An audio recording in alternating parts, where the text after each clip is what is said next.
मैं तुम्हारा बिल्कुल भी टाइम वेस्ट नहीं करना चाहता, और सच बताओ तो मैंने कोई स्क्रिप्ट भी नहीं लिखी है, और इस फ़ोन के कैमरा के बेस्ट सेटिंग्स बताने के लिए मुझे किसी स्क्रिप्ट की ज़रूरत भी नहीं है। तो लेट्स डाइव इनटू इट।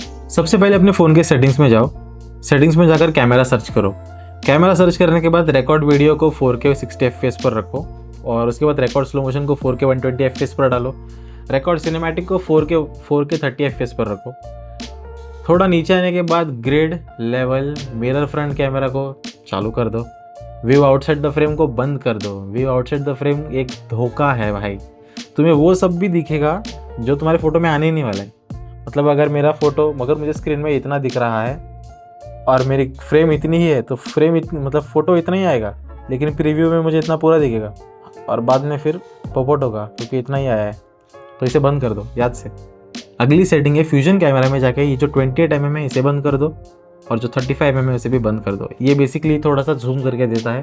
मतलब अगर आपका फ़ोन 28mm पर है तो ये थोड़ा सा उसको पुश करता है और क्रॉप करके थोड़ा सा डिजिटल जूम डालता है, जिससे फ़ोटो थोड़ा सा फट जाता है। तो इसे बंद कर दो।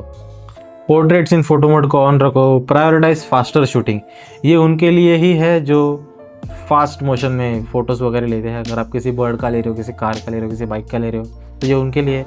अदरवाइज़ मैं हमेशा इसे बंद ही प्रीफर करता हूँ, तो अब इसे बंद करो। लेंस करेक्शन थोड़ा सा सब्जेक्टिव हो सकता है। ये हर किसी के टेस्ट के हिसाब से थोड़ा थोड़ा बदल सकता है। मतलब जो ऑटोमेटिकली जूम आउट और जूम इन होता है, ये वो वाला फीचर है। फ्रंट कैमरा में ये आप नीचे देख सकते हो फटाक से, ये वाला फीचर है। मैक्रो कंट्रोल ऑन रखो। यहाँ पर मैक्रो कंट्रोल का जो ऑप्शन है, इसे ऑन रखो। क्या होता है कि जब मैं किसी मैक्रो ऑब्जेक्ट के सब्जेक्ट से पास लेके जाता हूँ, तो जो ऑटोमेटिकली स्विच होता है उसके बजाय आपको एक ऑप्शन आएगा जिसके ऊपर आप क्लिक करके उसे मैन्युअली सिलेक्ट कर सकते हो। तो वो हमेशा बेटर रहता है ऑटोमेटिक से, याद रखो। लेंस क्लीनिंग हिंट्स करके जो है उसे ज़रूर चालू करो, क्योंकि कई बार सब सेटिंग सही रहती है, तुम्हारे कैमरा का लेंस ख़राब रहता है और तुम फ़ोटो खींचते हो, फ़ोटो फुद्दू आता है। तो वो ना हो, उससे अच्छा बेटर है कि चालू करो। वो तुम्हें खुद लिख के देगा कि you need to clean your lens करके।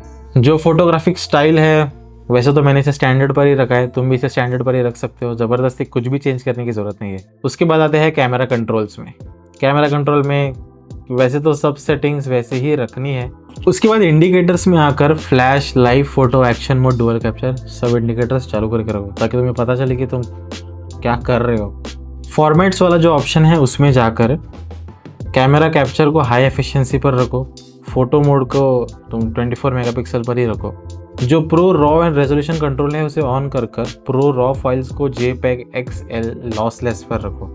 वीडियो कैप्चर को एप्पल प्रोरेस पर ऑन करके उसे रख दो। प्रिजर्व सेटिंग्स में जाकर कैमरा मोड को ऑफ कर दो। कैमरा मोड क्या होता है बेसिकली, अगर तुमने लास्ट टाइम कोई वीडियो लिया था और कैमरा बंद कर दिया था, और अभी ऐसा कुछ हुआ कि तुम्हें इमीडिएटली फ़ोटो निकालना है और तुमने कैमरा चालू करने के लिए बटन दबाया, वीडियो वाला फॉर्मेट चालू हो गया, पोपैट। तो वो ना हो, इसके लिए कैमरा मोड वाले सेटिंग्स को ऑफ रखो। मैंने पर्सनली एक्सपोजर मोड को बंद करके रखा है, नाइट मोड को बंद करके रखा है और एक्शन मोड को बंद करके रखा है। इसे तुम अपने हिसाब से टेस्ट करके ट्राई कर सकते हो, लेकिन मैंने इसे हमेशा बंद ही रखा है क्योंकि मैं प्रीफर करता हूँ कि वो सब चीज़ें मैन्युअली हो जाए।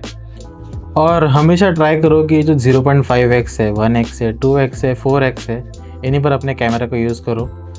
ये एक्चुअल जूम है और बाकी इसके बीच में जो भी आता है वो सब डिजिटल जूम आता है। तो हमेशा बेटर है कि जो फॉर्मेट्स इन्होंने देखे रखे उसी को यूज़ करो। 8x भी इनका थोड़ा सा डिजिटल क्रॉप ही है, तो don't rely on it that much, but बाकी इसके सारे जूम अच्छे हैं। और रॉ तब लो जब अगर तुम्हें थोड़ी सी फ़ोटो एडिटिंग आती है तो रॉ वाला मोड कैप्चर करो।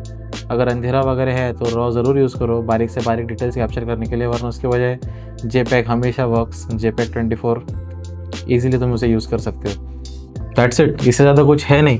अगर कुछ मैंने मिस कर दिया है तो कमेंट सेक्शन में ज़रूर बताना। अगर आपको कुछ एडिशनल पता है तो वो भी कमेंट सेक्शन में ज़रूर बताना। अगर मैंने कुछ गलत बोला है तो वो भी कमेंट सेक्शन में ज़रूर बताना। शायद 2 चीज़ें मैं सीख लूँ। और अगर इस वीडियो से आपको हेल्प हुई हो तो लाइक, शेयर और सब्सक्राइब करना ना भूलना। मिलते हैं अगले वीडियो में।